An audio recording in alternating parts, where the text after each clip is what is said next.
皆様こんにちは。今日も遊びに来てくださりありがとうございます。先日チェルシー・イン・ブルームのショート動画を何本か上げましたが、今回はそこから私の好きなデザインをオープニングにしました。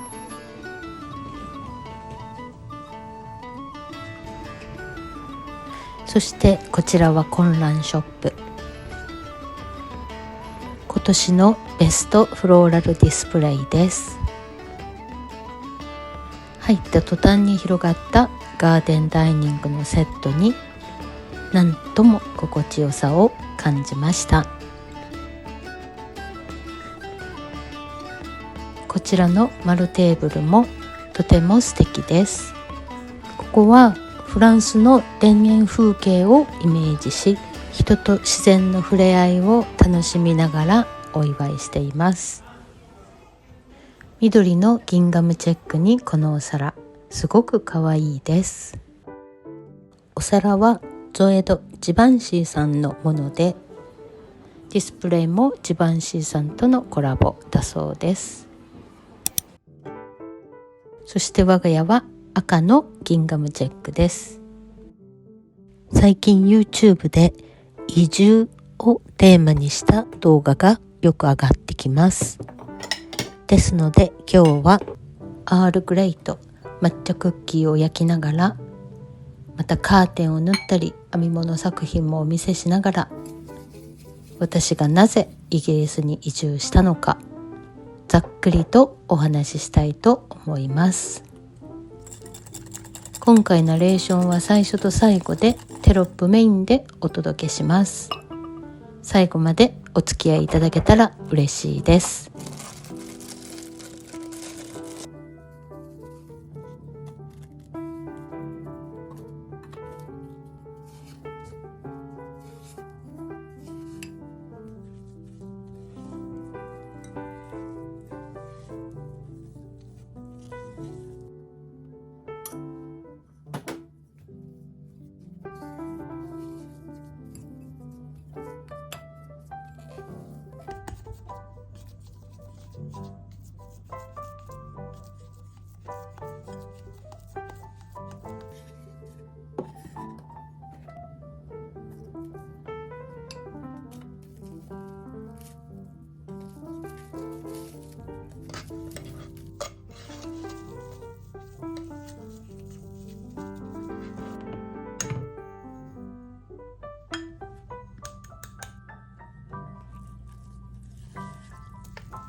はい、私の移住した理由はこんな感じでした。